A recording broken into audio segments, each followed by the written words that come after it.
CBS News senior White House correspondent Bill Plante joins us this morning with more on this latest bailout. Bill, it has more than strings attached. It has ropes attached to it.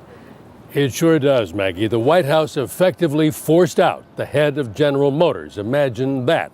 Why? Because $17 billion, and 4 months later, the administration convinced that the current management couldn't turn those companies around.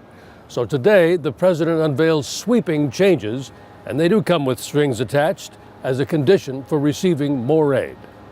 And that's going to mean a set of sacrifices from all parties involved: management, labor, shareholders, creditors, suppliers, dealers. Everybody's going to have to come to the table and say... The sacrifices include the resignation of GM CEO Richard Wagoner. With new leadership, the government will give GM more time, another 60 days of working capital to emerge as a competitive business. But Chrysler is a different story, not viable as a standalone company. But the government will give it 30 more days to finish a possible agreement with Fiat. And if that works, we'll consider investing another $6 billion in the partnership. If it doesn't work, no more government money for Chrysler.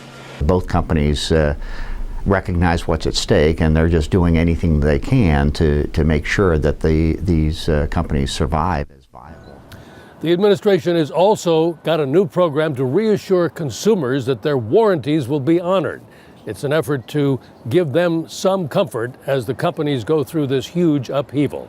Harry? Bill Plante at the White House this morning. Thanks. CBS News chief Washington correspondent Bob Schieffer had President Obama on Face the Nation yesterday. Bob, we remember one of the highlights of the interview where President Obama says GM and Chrysler are not doing enough. Can you remember in your lifetime when a president could reach into a private company and say, you don't have a job anymore? Well, we haven't had it in the past where the government owned as much of a company as the government now owns of these auto dealers. I mean, you know, they have poured all this money in, and the president was very clear during his interview. He talked about when he met with all the big bankers at the White House on Friday, and he said he told them they have to understand how all of this is looking to people out in the country. People don't understand these handouts to General Motors, these big things to banks and so forth.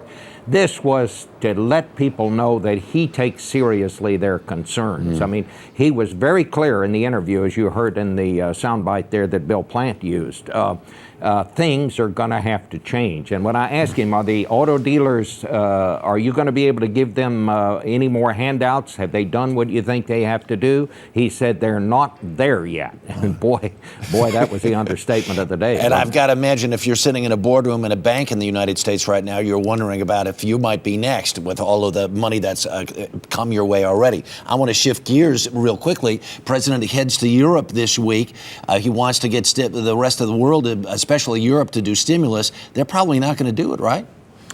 I don't think too much is going to happen on this trip. They had great hopes for all of this, some sort of a new world financial reform where everybody got together.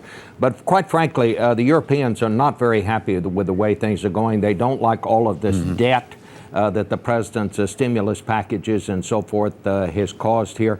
I think we're going to get a lot of pictures and a lot of earnest statements. I don't think we're going to see much happen. There's this growing sense of protectionism in Europe and among the big countries now, throwing up trade barriers. I think that's one of the main things they're going to talk about, Harry, but I don't know how much they're going to get done. And real quick, I want to play a bite because you guys talked at some length about al-Qaeda in Afghanistan. Let's roll this and we'll come back and talk about it.